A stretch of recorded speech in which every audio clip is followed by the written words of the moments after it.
የመጀመሪያው ተጠያቂ እንግዲህ ይሄ ስብከት ላይ የሚመለከተው የቦሌ መድኃኔዓለም ቤተክርስቲያን እንግዲህ አወቃቀር ላይ ያሉት እዛ እንግዲህ እነሱ ይሆናሉ። ግን በዋናነት ተጠያቂ እንግዲህ እንደው በጣም የምንወደው የምናከብረው እንግዲህ ይህን ፕሮግራም እሱ ከሆነ ያዘጋጀው ዲያቆን ልዑል ሰገድ እንግዲህ የመጀመሪያ ተጠያቂ ነው የሚሆነው። ምክንያቱም እንደዚህ አይነት ነገሮችን እኔ እንጃ መምህራን ጋር የመጀመሪያው ተገምግሟል ወይ ነው ወይስ እንዴት ነው? በድፍረት ሁለተኛ ዙር እንደዚህ አይነት መልስ ስለመስጠት በአውደ ምሕረት የመጣው ማለት አውደ ምሕረት ምዕመኑ ዩቲዩብ አይደለም ባይዘው ዩቲዩብ እና አውደ ምሕረታችንን ቤተክርስቲያናችንን እየለየን ዩቲዩብ ላይ እንደፈለግን የምንናገረውን ነገር በጣም ነው የሚያሳዝነው። እኔ አሁን ይሄንን ስናገር በጣም በእውነት በጣም ፊል አድርጌ ነው እና በእድሜም በምንም እንደው በጣም የሚበልጡን ሰው ቢሆኑም ግን ደግሞ እንደ ቤተክርስቲያን ልጅነታችን የተሰማንን ወይም ደግሞ ትክክለኛ አስተምሮ የሚባለውን መናገር ግዴታችን ስለሆነ ነው። ምንድን ነው አንደኛ ቆሮንቶስ ምዕራፍ 10 ላይ ከጌታ ማዕድና ከአጋንንት ማዕድ ልትካፈሉ አትችሉም ይላቸዋል። እና ይሄ ምን ማለት ነው ሲሉ ነው የሰማሁት። እንግዲህ እንደሰማችሁት ይሄ ጽዋ ማህበር ታውቃላችሁ አይደለ? ይሄ ሰፈር ውስጥ ምናምን ያለው ማለት ነው ማህበር ማለት ተሰብስበው ዝም ብሎ የእንጀራ የሚበላበት ወይ ደግሞ ዓለማዊ የሆነ የዚህ ዓለም ምግብ የሚበላበት ሰለሱ ነው የሚል ነው። እንደዚህ ብሎ ያስተማረ አባት የለም። እንደው አንድ ለናሙና ይሄን ክፍል 10:21 ማለት ነው እኔ እስካየሁት ቼክ እስካደረግኩት እንደዚህ ብሎ ያስተማረ የለም። ይሄ ትልቅ ብላስፈሚ ነው በእውነት። እንዴት እንደሆነ ልንገራችሁ። ኦኬ መጽሐፍ ቅዱስ ልክፈት፣ ይቅርታ አንዴ። እሺ ወደዚህ መለሳለሁ። አንደኛ ቆሮንቶስ ምዕራፍ 10 እንግዲህ አንደኛ ቆሮንቶስ ሁላችሁም እንደምታውቁት እንግዲህ የእስራኤልን ሲምቦሊክ የሆነ ነገር እንትን ነው ኦኬ አምጥቶ ነው የሚነግራቸው ማለት ነው። አባቶቻችን ሁሉ ከደመና በታች ነበሩ፣ ሁሉም በባህር መካከል ተሻገሩ፣ ሁሉም ሙሴን ይተባበሩ ዘንድ በደመናና በባህር ተጠመቁ ብሎ ጥምቀትን ለአሁኑ ምሳሌ እንደነበረ፣ ከዛ በኋላ ደግሞ ቁርባንን ደግሞ ቁጥር 3 ላይ ሁሉም ያን መንፈሳዊ መብል በሉ፣ ሁሉን ያን መንፈሳዊ መጠጥ ጠጡ ብሎ ደግሞ ለጌታ ስጋና ደም ወይ ደግሞ ለአማናዊው መብል ምሳሌ እንደሆነ ነግሯቸው ከመጣ በኋላ እንደው ከጣዖት ጋር ያላቸውን መተባበር እንዲተዉ ወይም ደግሞ ባጭሩ እንዴት ልንገራቸው፣ ለጣዖት የተሰዋ ኦኬ ያንን እየበሉ ድጋሜ ደግሞ ኦኬ የጌታን ስጋና ደም መብላት እንደሌለባቸው ሊነግራቸው ፈለገና ምን ብሎ ነው የሚናገረው መሰላችሁ? ተመልከቱ ቁጥር 14 ላይ ወዳጆች ወይ ጣዖትን ከማምለክ ሽሹ ይላቸዋል። ከዛ 15 ላይ ልባሞች እንደመሆናችሁ ላለው በምለው ነገር እናንተ ፍረዱ፣ የምንባርከው የበረከት ጽዋ ሲል እንዴ መንደር ውስጥ ያለ ነው እንዴ? ስለምን ጽዋ ነው? እዚህ ክፍል ላይ ቆሮንቶስ ላይ ስለ ጽዋ እያወራ ነው፣ ስለ ማዕድ እያወራ ነው አይደል? ስለ ጽዋ ስለ ህብስት እያወራ ነው። ይሄ መንደር ውስጥ ያለ ጽዋ ነው? ጌታ ሆይ ደጀ ሰላም የሚባለው እንደዚህ አይነት ህብረት ነው አይደለም። በነገራችን ላይ በመጽሐፍ ቅዱስ አጻጻፍ ኦኬ እንደገና በብሉይ ኪዳንም አጻጻፍ በአዲስ ኪዳንም አጻጻፍ የጌታ ማዕድ ወይ ደግሞ የእግዚአብሔር ማዕድ ተብሎ እኔ አንደኛ እንትንን ሚልኪያስን አሳያችኋለሁ መሰዊያ ነው። የመጽሐፍ ቅዱስ ማስረጃ ነው የምሰጣችሁ። የመዝገበ ቃላት ኢቭን አይደለም መጀመሪያ ማለት ነው ኦኬ። ከዛ በኋላ ስለ ቁርባን እያወራ እንደሆነ ስለ ጌታ ስጋና ደም እያወራ እንደሆነ የምታውቁት በምንድን ነው? እዚሁ አንደኛ ቆሮንቶስ 10:16 ምን አለ? የምንባርከው የበረከት ጽዋ ከክርስቶስ ደም ጋር ህብረት ያለው አይደለምን? እንደው በዓይናችን የምናየው ይሄ ጽዋው የጌታችን እንደው ደም አይደለም ወይ? ህብስቱስ እንደው ህብስት የጌታ ስጋ ነው ስንል ህብስትነቱን አጥቷል እያለን አይደለም። በዓይናችን እናየዋለን። ያ ህብስት እኛ የምንባርከው የጌታ ስጋስ አይደለም ወይ? ከዛስ አንድ እንጀራ ስለሆነ ወይም ደግሞ አንድ ህብስት ስለሆነ እኛ ብዙ ስንሆን አንድ ስጋ ነን፣ ሁላችን ያንን አንድ እንጀራ እንካፈላለንና፣ ስለዚህ ይህንን አንዱን ህብስት ስንካፈል እኛ ሁላችን ስንት ነን? አንድ ነን፣ ብዙ ብንሆንም። ብዙ ብንሆንም የምንካፈለው ያ ህብስት ደግሞ አንዱ የጌታ ስጋ ነው። ስለዚህ አንድ ህብስት ነው የምንካፈለው ብሎ ስለ ቁርባን ነው እየተናገረ የመጣው። ከዛስ ቁጥር 18 ላይ በስጋ የሆነውን እስራኤል ተመልከቱ፣ መስዋዕቱን የሚበሉ የመሰዊያ ማህበረተኞች አይደሉምን? እንግዲህ ምን እላለሁ? ለጣዖት የተሰዋ ምናምን ነው እላለሁ ወይስ ጣዖት ምናምን እንዲሆን እላለሁ? አይደለም። ነገር ግን አህዛብ ማለት ያላመኑ ማለት ክርስቲያን ያልሆኑ ማለት ነው፣ በጣዖት የሚያመልኩ ማለት ነው። አህዛብ የሚሰዉት ለአጋንንት እንዲሆን እንጂ ለእግዚአብሔር እንዳይሰዉ እላለሁ። ለእግዚአብሔር አይደለም የሚሰዉት፣ ለአጋንንት ነው።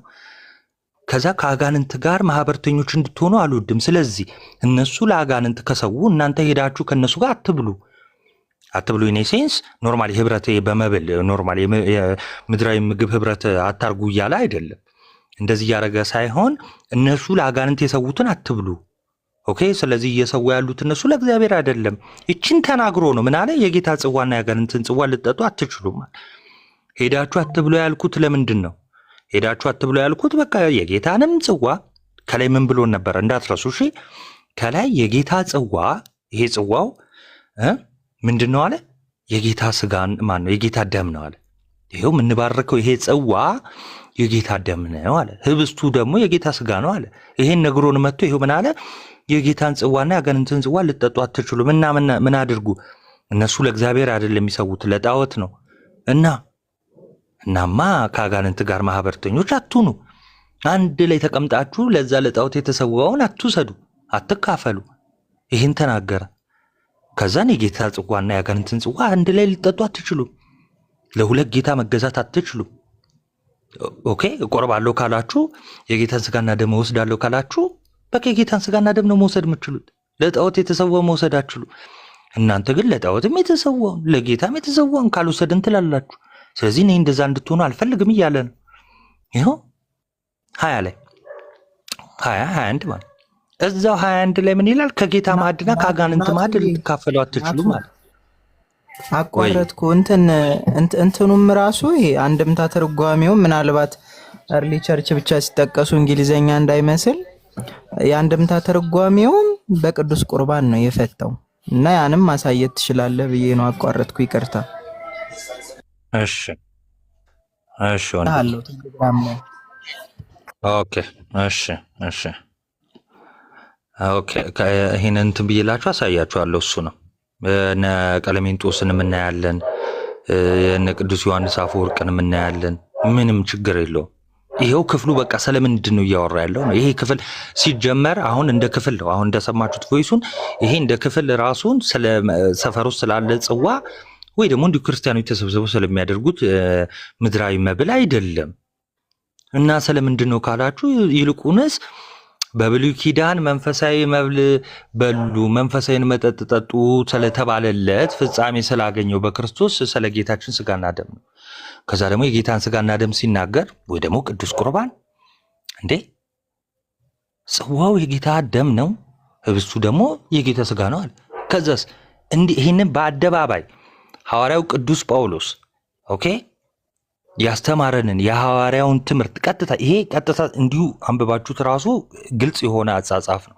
እንደው ወለም ዘለም እኔ ከፕሮቴስታንትም ስኮላር እኮ ብናመጣ እንደው ሁሉም ባይሆኑ እንደው መሰዊያ እንደሆነ እና ቅዱስ ቁርባን እንደሆነ ይናገራል። በነገራችን ላይ ይሄን ክፍል የጌታ ማዕድ የሚለውን መሰዊያ አይደለም ለማለት ይታያችሁ የጌታ ጽዋና ህብስት የሚለውን ቁርባን አይደለም ወደ ማለት ያስኬዳል።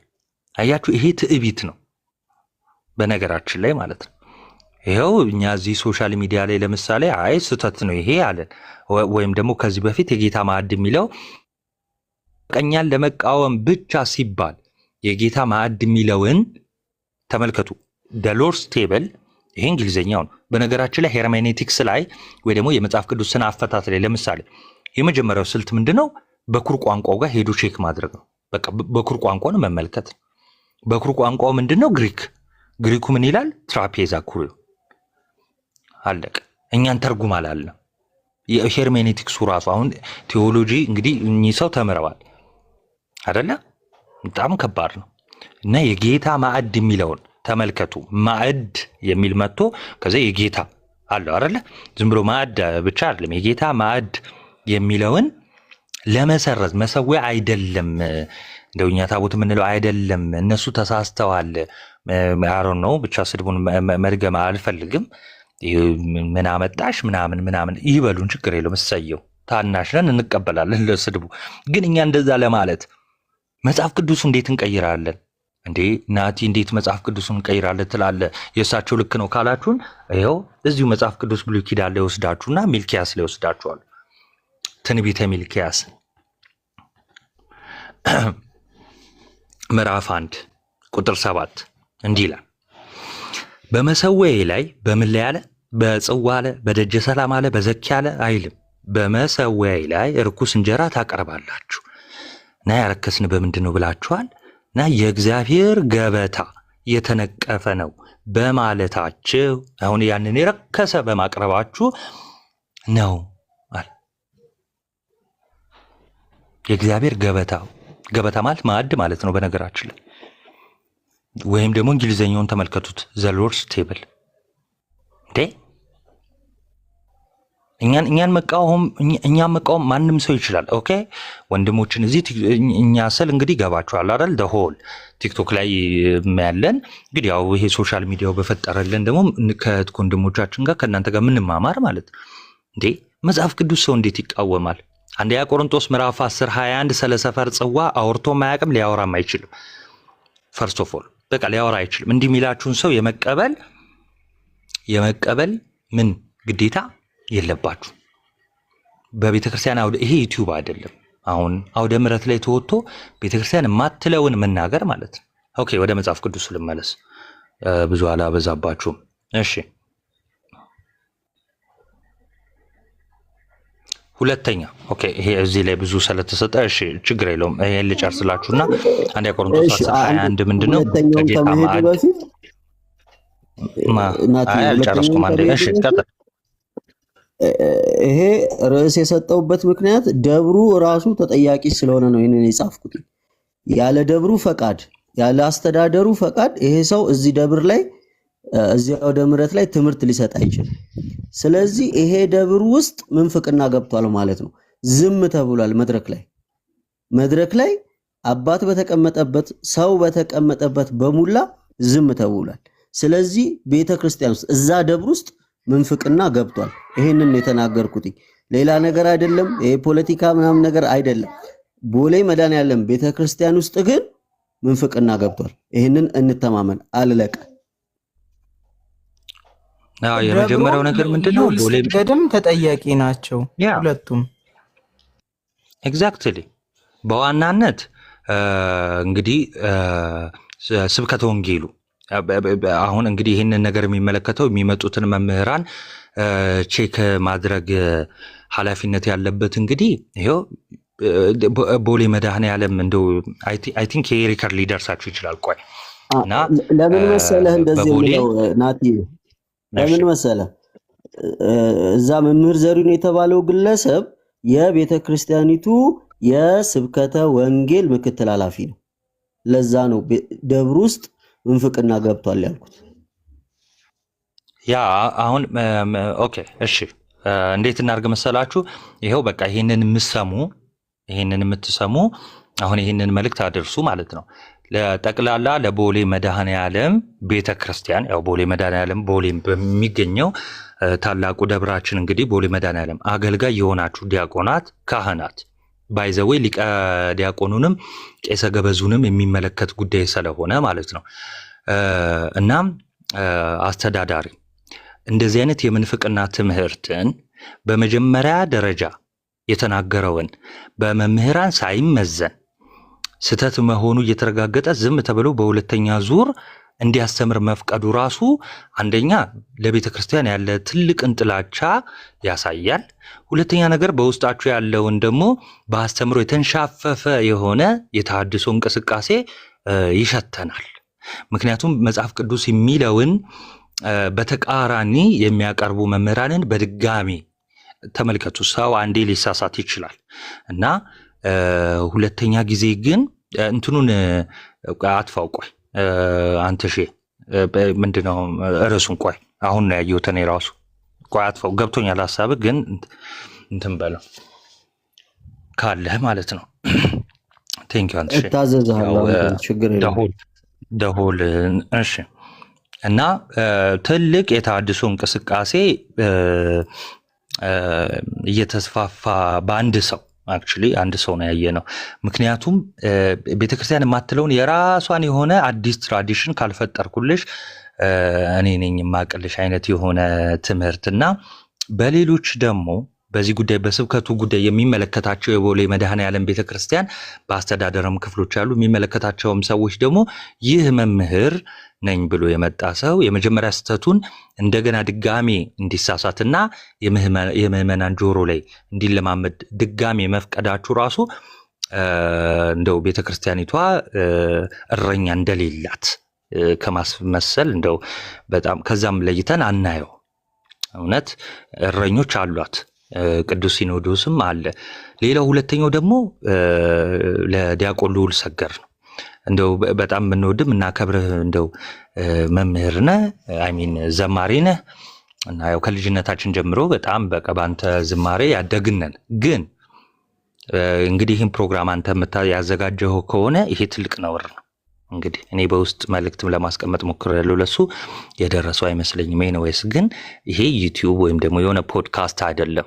ምዕመናን እንግዲህ የክርስቶስ በጎች በጣም ጥንቃቄ የሚፈልጉ እንደገና በአውደ ምሕረት ደግሞ መሰበክ ያለበት በመንፈስ ቅዱስ እርዳታ የቤተ ክርስቲያኗን አስተምህሮ እንጂ የማንም የግል ምልከታ መስሚያ መናገሪያ እና ሀሳብ ማስፋፊያ አይደለም። አንደኛ ቆሮንቶስ ምዕራፍ 10:21 በቤተ ክርስቲያን ታሪክ ውስጥ እኔ ይኸው ልንገራችሁ፣ በቤተ ክርስቲያን ታሪክ ነው ያልኳችሁ። ይሄ እንደ እይታ ምናምን አይደለም። በቤተ ክርስቲያን ታሪክ ውስጥ እንዲሁ ከጌታ ስጋና ደምና ከመሰዊያ ውጪ ለሰፈር ጽዋ ተሰጥቶ አያውቅም። ካለ እንኳን እንደው የሆነ ጽሑፍ እንኳን ብታገኙ ስህተት ነው። የለም ግን በቃ ስህተት ነው። ይሄን በድፍረት ነው የምናገረው እና ታላቅ የሆነ ሐዋርያው ቅዱስ ጳውሎስ ስለ ቅዱስ ምስጢር ወይም ደግሞ ስለ ቅዱስ ቁርባን ያስተማረበትን ክፍል ይሄ ጽዋ አድርጎ መናገር በጌታ በኢየሱስ በጣም ከባድ ነው። እና ይህ መምህር እንግዲህ ነኝ የሚል አካል እዚህ ቲክቶክ ላይ መጥቶ ሊወያየን ይችላል፣ እንደው በፍቅር እናወራዋለን።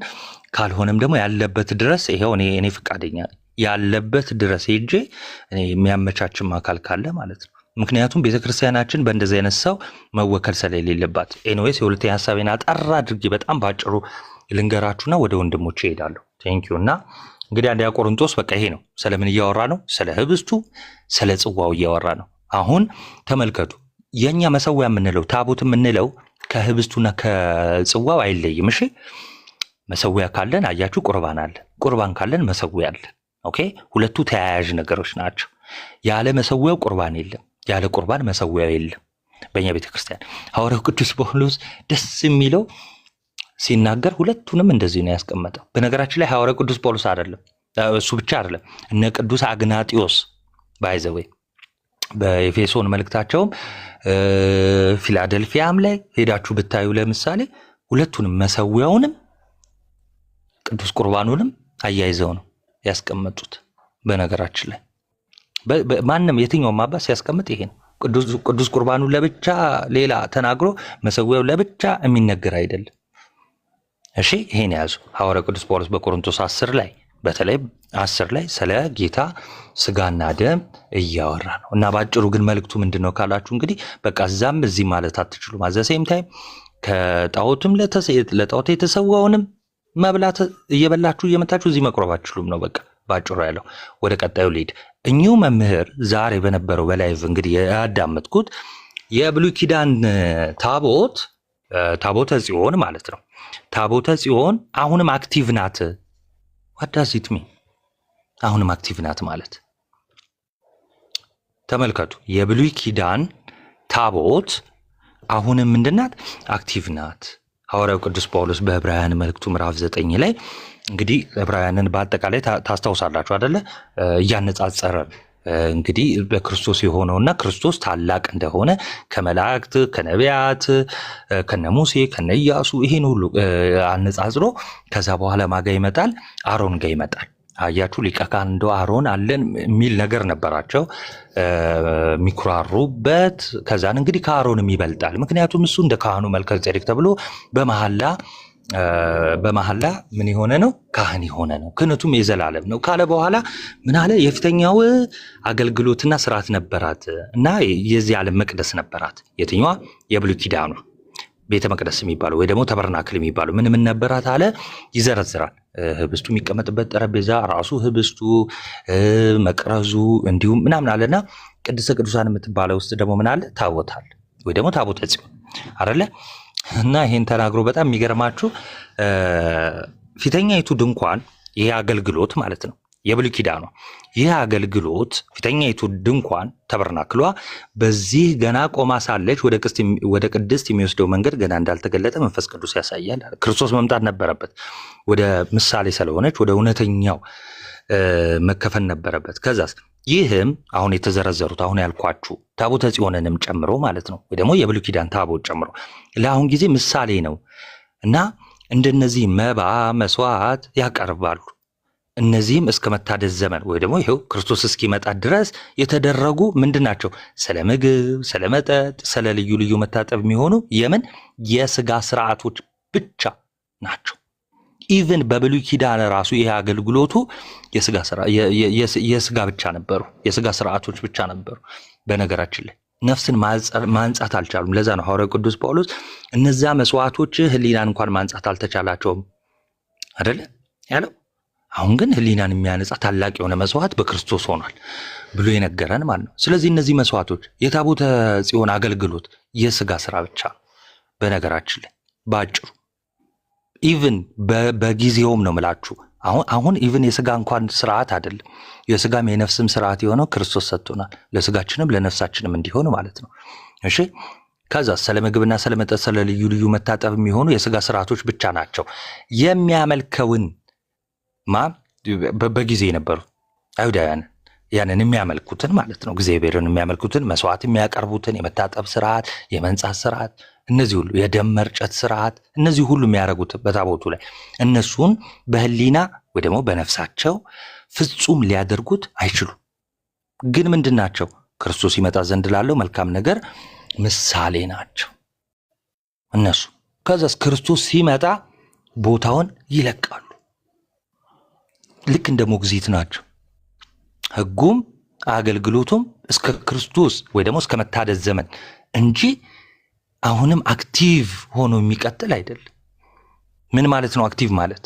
በነገራችን ላይ ይሄ እኔ አንድ የአዲስ ኪዳን መምህር ከመጽሐፍ ቅዱስ ከአዲስ ኪዳን መጽሐፍት አንድ ቦታ ማለት ነው የለም ይሄ ጥቅስ አሁንም የብሉይ ኪዳን ታቦት አክቲቭ ነው የሚል። አክቲቭ ነው ምን ማለት ነው? ይሰራል ማለት ነው። ገባችሁ አይደለ?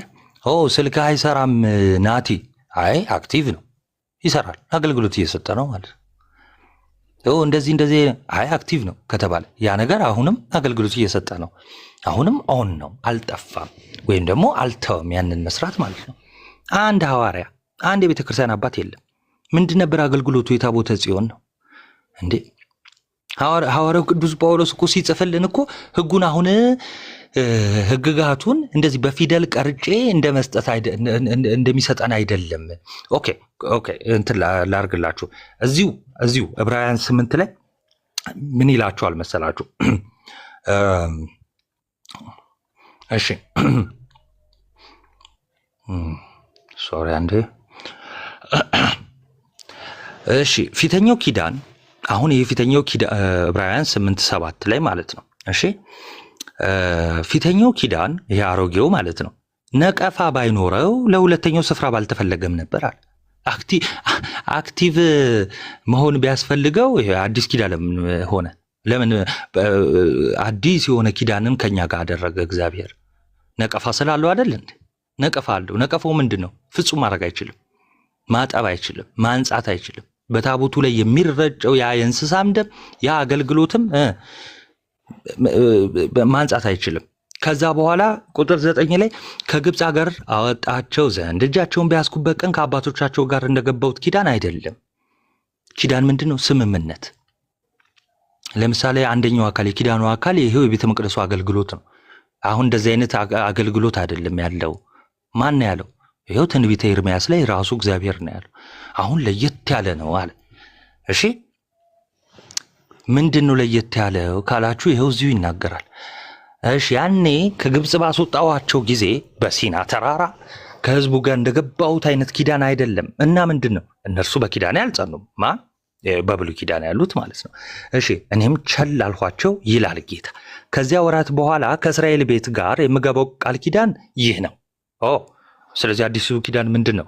ህጉን እንዴት ነበር ያደረገው? በድንጋይ ላይ ጽፎ ነበር የሰጠው። አሁንስ ህጌን በልቦናቸው አኖራለሁ። አሁን ይኸው በልቦናችን ነው የሚያኖረው። ኦኬ ልባችን ነው አሁን ያ ህጉ የተጻፈበት ጽላት አሁን ልቦናችን ነው። በልባችን ይኖራል። እንዴት? በመንፈስ ቅዱስ። ይኸው ህጌን በልቦናቸው አኖራለሁ እና በልባቸው ምን እላለሁ? እጽፈዋለሁ። ያኔ በድንጋይ ነበረ። እኔም አምላክ ሆናቸዋለሁ፣ እነርሱም ሕዝብ ይሆኑኛል። ታዲያ ይሄ የተነገረውን በድንጋይ ላይ የተጻፈው ያ የብሉይ ኪዳን የእንስሳ ደም የሚቀርብበት አክቲቭ ነው ትላለህ? በአውደ ምሕረት እኔ በዩቲዩብ ቢባል ወይ በዚህ በቲክቶክ ቢባል ምንም ችግር የለውም። እሱም ችግር አለው፣ ግን ልናልፈው እንችላለን። ይሄ ታላቅ ነውር ነው። ይሄ ማለት የኪዳኑን ደም ማክፋፋት ማለት ነው። ልክ ለዕብራውያን ምንድን ነበረ ትልቁ ችግራቸው መሰላችሁ? እንደው በቃ ይሄን ተናግሬ ለዝጋው። ተመልከቱ፣ ዕብራውያን ትልቁ ችግራቸው፣ ዕብራውያን ማለት እንግዲህ የአብርሃም ዘሮች ናቸው፣ የያዕቆብ ዘሮች ናቸው። እሺ እስራኤላውያን ናቸው። በተለይ የመቅደሱን ይሄ የሌዊ ስርዓትን ወይ ደግሞ የመቅደሱን አገልግሎት በደንብ የሚያውቁ ናቸው። እሺ የታቦቱን ጉዳይ የምኑን ጉዳይ ያውቃሉ። እሺ እና ምን አመጡ መሰላችሁ? ክርስቲያን ከሆኑ በኋላ እንዲሁ ይህም የመቅደስ አገልግሎትን ከክርስቶስ አሁን ከአዲሱ ኪዳን የበላይ ማድረግ፣ ታቦተ ጽዮንን አሁን ከአዲስ ኪዳን መሰዊያ የበላይ ማድረግ፣ ካህናትን ዝቅ አድርጎ ሌዊን ከፍ ማድረግ እና ያንንም እንያዝ ይህንንም እንያዝ። በጣም አስቸገሩ። በሉ እናንተ ዕብራውያን፣ ስለዚህ ይሄ ሁሉ ይሄው የሌዊ ክህነት ሌዊም ራሱ ሙሴ ብትሉ ኢያሱስ ብትሉ እነዚህ ሁሉ ለክርስቶስ ምሳሌ ናቸው እና ከነዚህ ሁሉ ደግሞ ክርስቶስ ይበልጣል። እና ይበልጣል ሲላቸው ከኪዳኑ ራሱ አዲሱ ኪዳን ይበልጣል። ለዛ ነው ኤርምያስን 8 ላይ የሚጠቅስላቸው። አሁንም ይሄ መምህር እኔ ከዕብራውያን አንዱ ከነበሩ ሰዎች መካከል አንዱ አድርጌ ነው የምወስደው። ለምን ካላችሁኝ ይሄው ታቦተ ጽዮን አክቲቭ ናት። የለም እኮ ቤተክርስቲያን እኮ አላለችም። አክቲቭ ናት ማለት የብሉይ ኪዳን መስዋዕት አለ ማለት የእንስሳ መስዋዕት አለ ማለት ነው። ጌታ ሆይ እንደው እግዚአብሔር ይቅር በለው፣ ወደ ልቦ ነው የመልሰው። ምን ማለት ነው? አይሁዳዊም ነኝ ክርስቲያንም ነኝ። በዚህ ጎን ጭራሽ የኢትዮጵያ ቤተክርስቲያን ደግሞ እንደምትላስመስሉ መናገር ማለት እኛን ሰው ሊጠላን ይችላል። እውነት ለመናገር ከሆነ ምንም ችግር የለውም። አንድ ቀን ስታውቁት እንወዳችኋለን። እኛ የምትጠሉን ሰዎች እንግዲህ ካላችሁ እግዚአብሔር ደግሞ እንደ ፍቅር ይጨምርላችሁ። ግን እኛን ለመቃወም ሲባል ይህ የእንስሳ መስዋዕት የሚቀርብበትን ያን መሰዊያ ያን የስርየት መክደኛ አሁንም አክቲቭ ነው። ይሄ ነውር ነው። ጸጋውም የለም ምንም የለም። ለዛ ነው ከህግ በታች አይደላችሁም፣ ህግ አይገዛችሁም የተባለው የብሉይ ኪዳኑን አይደለ? አሁን በጽሁፍ በቃላት እንደዚህ እንደተቀረጸው እንደተጻፈው አይደለም። አሁን ልባችን ላይ ነው የተጻፈው። በምን? በመንፈስ ቅዱስ አማካኝነት ደሙ የተረጨው በውስጣችን በመንፈስ ቅዱስ አማካኝነት። እንግዲህ ሙሴ ልክ ውሃን ደምን በሂሶጵ ቀላቅሎ ድንኳኒቷ ላይ እንደረጨው ህዝቡ ላይ እንደረጨው፣ አሁን ደግሞ ከጌታ ጎን የወጣውን ያንን ውሃና ደም መንፈስ ቅዱስ ቀላቅሎ በየልቦናችን፣ በየህሊናችን፣ በየማንነታችን፣ በየነፍሳችን፣ በየስጋችን እሱ ባወቀ እንግዲህ ይረጫል። እነ ቅዱስ ዮሐንስ አፈወርቅም ይህንን ነው ያሉት። አሁን ድንኳን የተባለ ተበርናክል የተባለ ምንድን ነው? እኛ አይደለን ነው ያለው። አሁን እኮ ቤተ መቅደስ እኛ ነን። ጌታ ሆይ እንዲህ አይነት ቤተክርስቲያን አስተምሮ የላት። ለቤተክርስቲያን እውነት እንደው ትንሽ እንደው ክብርና ቦታ ክርስቶስ የወደዳትን ያህል እንኳን መውደድ ባንችል ቢያንስ አንድፈራት፣ አንውጋት። እውነት ቤተክርስቲያንን መውጋት ማለት በነገራችን ላይ ክርስቶስን መውጋት ስለሆነ፣ ለምን የክርስቶስ ስጋው ናት። እንዴት በድፍረት ክርስቶስ ፊት እንደዛ ይናገራል? ኤኒዌይስ እግዚአብሔር ያክብርልን። በጣም ረጅም ሰዓት ይዣለሁ። ግን እንደው ኤኒዌይስ እግዚአብሔር ቢፈቅድ እስቲ ነገ ቪዲዮ ሰራለሁ። ቴንኪዩ። ቀጥሉ። እነ ፍፄም፣ ዘኪ፣ ኤሲ፣ ተስፉ ቃለ ሕይወት ያሰማል። እናቱ ሰፋ ያለ ትንተና ነው። ጥሩ ትምህርት ነው የሰጠህን። ግን የሆነ ለመደበቅ እየተፈለገ ያለ ይመስለኛል። አሁንም ቪዲዮውን ከዩቲዩብ ሳይወርዱት አይቀርም ሪከርድ ያደረጋችሁ ሰዎች ይሄ የምንፍቅና ማስረጃ ስለሚሆን በደንብ መያዝና መጣራት አለበት። እዛ አካባቢ እዛ ትምህርት ላይ ያሉ ሰዎች እንዳለ ይሄ ነገር አይዶን ነው። በጣም አዝናለሁ ይሄን ነገር ስናገር። የሊቃውንት ጉባኤ የሚባል ነገር አለን። ይሄ ሊቃውንት ጉባኤ ምንድነው ስራው? ይሄንን ካልመረመረ ማለት ነው ግዴታ በቃ ሰው ሁሉ መንፍቁ ካለቀ በኋላ ነው የሚደረሰው ወይንስ መንፍቅና ከመነሳቱ ጀምሮ ነው እዛው መግደል የሚቻለው? ይሄንን በደንብ ማጣራትም ያስፈልጋል። ወይንስ ያሳዝናል፣ አንዳንድ ድርሳናት ላይ ብቻ ሰው ሲናገር ነው መንፍቅና የሚሆነው ማለት ነው። ይሄ ሃይማኖት ነው፣ ይሄ ዶግማ ነው። እንደዚህ አይነት ነገር ላይ የጽርፈት አፍን የሚናገር አንደበት ከመነሻው መዘጋት አለበት። ይሄ አንደበት መዘጋት አለበት። በቡጢ ማም ነገር አይደለም። ያን ሰው ከአውደ ምሕረት ከማውረድ ያን ሰው መናፍቅ ተብሎ መሸኘት እንኳን ባይቻል ከአስተዳደራዊ ስርዓት ውጪ ማድረግ ይቻላል። ህዝብ እንዳያስተምር ማድረግ ይችላል። እንግዲህ ስንት ነገር ተነስቶ እያየን ነው። አንድ የሊቃውንት ጉባኤ ወጥቶ ይሄ ትምህርት እንደዚህ ነው እንደዛ ነው ብሎ ያወገዘ የለም። ሰምተናል። ያኔ ቤዛ የሚባለው ሰዓት ላይ እንዴት እንደተጮኸ እናውቃለን። ይሄ ግን ከዛ በላይ ነው። ይሄ ሃይማኖት ነው። ይሄ ዶግማ ነው። ይሄ ክርስቶስ ነገር ነው። ስለዚህ እባካችሁን ሊቃውንቱ ጉባኤም የቦሌ ክፍለ ከተማም የአዲስ አበባም የሙሉ የሲኖዶስም ሊቃውንቱ ጉባኤ ይሄንን ነገር ቆም ብሎ ሊመለከተው እርማት ሊሰጠው እዛ አካባቢ ያለውን አስተዳደሩንም ኢቭን ያልተቃወመው ሰንበት ትምህርት ቤቱን ካልተቃወመ ሰንበት ትምህርት ቤቱም ማለት ነው እዛ ላይ በደንብ ሊመረመር ይገባል። አይ ፍፄ አንቺ እኮ ይሄንን በደንብ መመርመርና የምንፍቅና ሾኩ ወይ መንቀል ይገባል። እሺ ቀጥይ። አሁን ናቱ ይሄ አንደኛ ቆሮንቶስ 11 ላይ ያለውን የጌታ ማዕድ የሚለውን የሰፈር ውስጥ ጽዋ ማህበር ብሎ ሲያስተምር ነበር ሲል ምን ትዝ አለኝ መሰላችሁን? ይሄ የዓለም ብርሃን የሚባሉ ታውቋቸዋላችሁ አይደል? አሁን ደግሞ ወደ ክፍለ ሀገር ላይ ምናምን በጣም እየበዙ ነውና እነሱ እንደዛ ነው የሚያምኑት በነገራችን ላይና እንደዛ አይነት ነገር ሰምቼ ነበር እንደዚህ እንደሚያምኑ። ይሄ ሰፈር ውስጥ ያለ ጽዋ ማህበር ምናምን ቅዱስ ቁርባን ነው ብለው ነው የሚያምኑት። እና ይሄ ቴዎድሮስ ይምጣ አይመለከተኝም። እኔ እሱን ላይ ለመግባት ሳይሆን ይሄ ቴዎድሮስ ይመጣል ምናምን ብለው የሚያምኑ እንደዛ ካወቃችኋቸውና ይህም ሰውዬ እንደዛ ቪዲዮ አለ ሲባል ሰምቻለሁ። እስቲ ካገኘ ነው እናየዋለን። መድረክ ላይ ሳይቀር ቴዎድሮስ ይመጣል እያለ የሚሰብክ ሰው ነበርና ምናልባት ከዛ ማህበር ውስጥ አንዱ አለመሆኑን ራሱ በምን እርግጠኛ እንሆናለን? እና የራሱ መጣራት ያለበት ነገር ነው። እነሱ እንደዛ ብሎ ስለሚያምኑ ማለት ነውና ለቤተ ክርስቲያን በጣም አደገኛ የሆነ አካሄድ ነው ይሄ የዓለም ብርሃን የሚባለው አካሄድ ማለት ነው። በጣም አደገኛ የሆነ ባህታዊ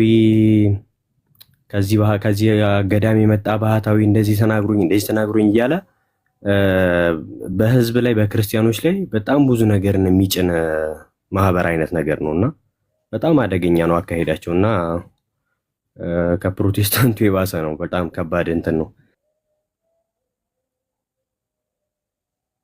አንድ መድረክ ላይ ተጠይቀውና ያው እሱ ነገር ላይም እጁ ያለ ይመስለኛል። እኔ ሙሉ እርግጠኛ ባልሆንም ግን መጣራት የሚገባው ነገር ነው ብዬ አስባለሁ። ባይዘዌ እሱ ብቻ ሳይሆን አንድ ትምህርት ተጠይቆ ነበር። እኛ እህታ ቤተክርስቲያናት እንዴት ነው አንድ የምንሆነው የሚል ጥያቄ ተጠይቆ ነበርና እሱን ከመመለሰው በፊት የጌታ ጸሎትን ከማንሳቱ በፊት ማለት ነው ፕሮቴስታንትም እኛም ሁላችንም አንድ ነን የሚል ሐሳብ አውርቶ ነበር። እሱን አድምጣችሁታል? ናቲ አድምጣሃል? እሱ ናቱ አይሰማም? አሁን ይሰማል። እነዚህ እህት አብያተ ክርስቲያናት በምንድን ነው አንድ የሆኑት ብሎ ሲናገር ከፈለክ ቲጂ ስቶሪ ላይ አለ፣ የትዕግስት እንትን ላይ ስቶሪ ላይ አለ፣ እዛ ላይ ታየዋል። እሱን ጥያቄ ሲጠየቅ እኛም ፕሮቴስታንት በጌታ አንድ ነን ያለበት ነገር አለ፣ በክርስቶስ አንድ ነን ያለበት ነገር አለ። እሱን ሰምተኳል? ኧረ ጭራሽ እንደዛም ብሏል ብሏል። እሺ ትዕግስት የምትባል አካውንት አለች አንድ፣ እሷ ላይ ስቶሪ ላይ አለ፣ ሁለተኛ ስልክ ከያዝክ። አይ ነው ይሄኛው ዘግቷል። አይ ነው አላየሁትም። ኧረ ቆይ እስቲ እንዴ እንደዛም ብሏል። ካውንስል ውስጥ እንዳያስገቡን አንተሽ ያን ካውንስል ለ3 ለ4 ስንከፋፍል እዚሁ መጥቶ እሱ ሊደምረን ነው እንዴ? ደግሞ ሐሳቡ ይሄው እቺኛዋ ትዕግስት ላይ ቃለ ሕይወትን ከልጅ ኢየሱስ ካውንስል እሱ ይመጣል።